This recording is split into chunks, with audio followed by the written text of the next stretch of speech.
Hello Capricorn, welcome to the Very Virgoan channel. I am Veronica Virgo and I am here to give you your new moon reading for September 2022. My apologies for being a day late and $1 short.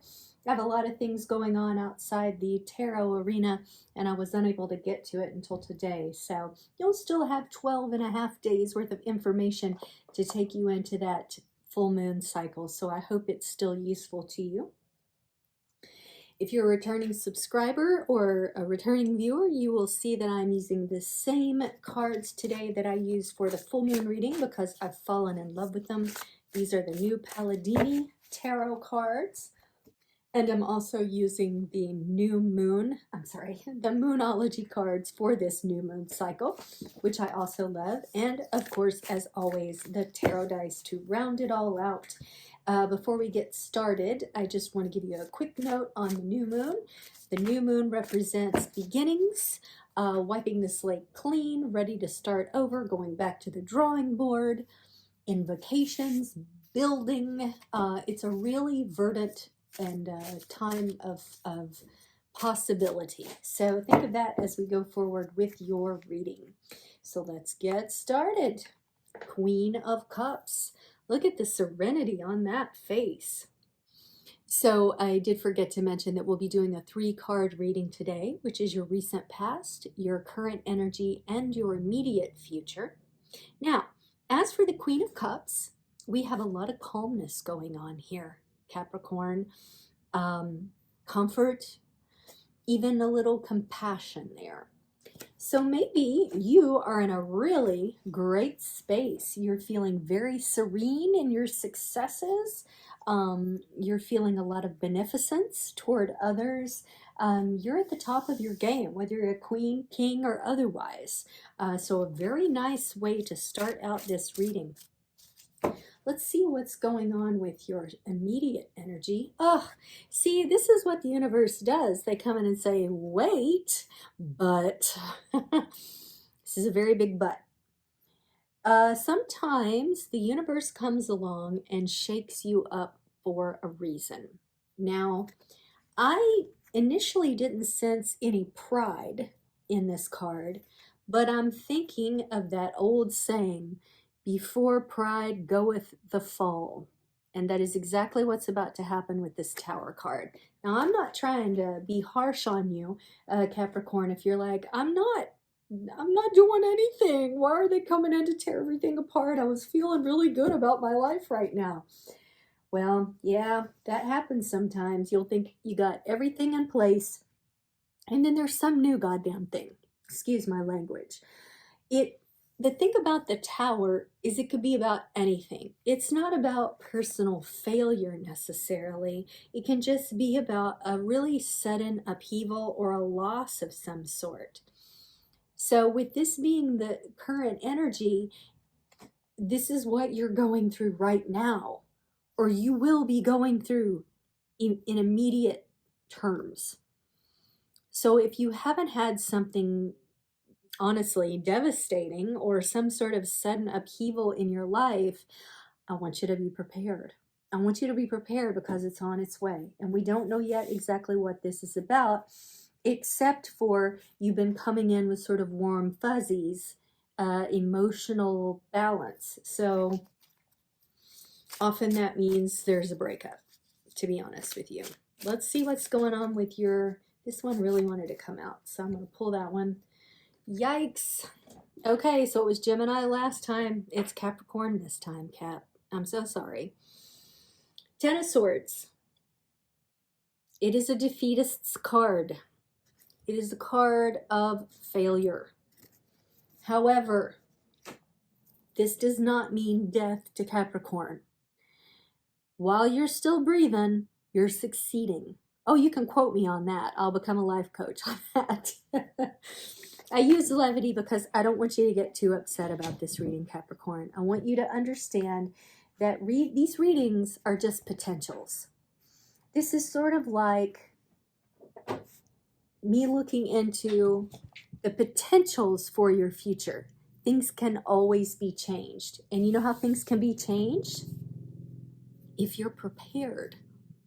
if you're prepared, you already, if this hasn't already happened, you have a sense of what's coming. Because I really believe that. I believe that, like, it's so rare that we experience disaster without a little foreknowledge. I mean, like, okay, so we didn't predict 9/11, right? We didn't know that when we woke up that morning. But I'm talking about things that are more personal.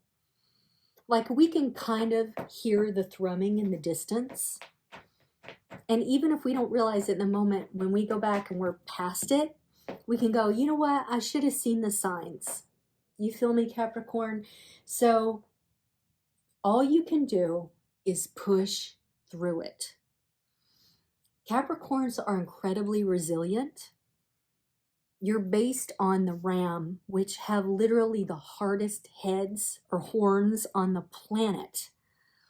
You can sustain great injury and still live to tell the tale.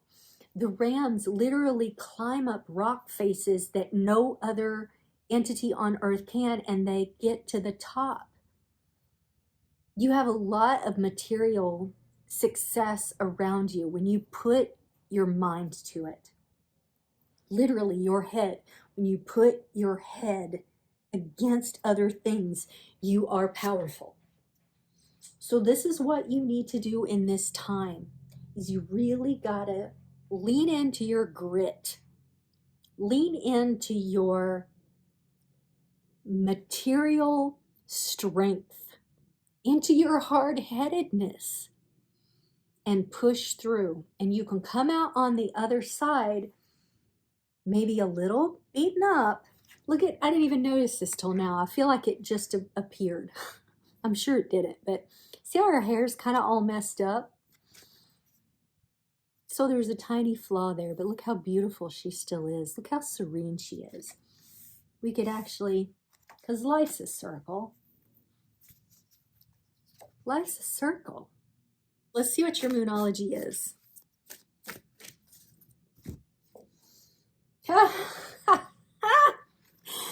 Oh my gosh. New moon in Capricorn. Your hard work is paying off. See, I'm telling you, sometimes these readings, I feel like I'm pulling blood from a stone and I'm trying to pull it together, and eventually I get there, and half the time the cats are like destroying the cards.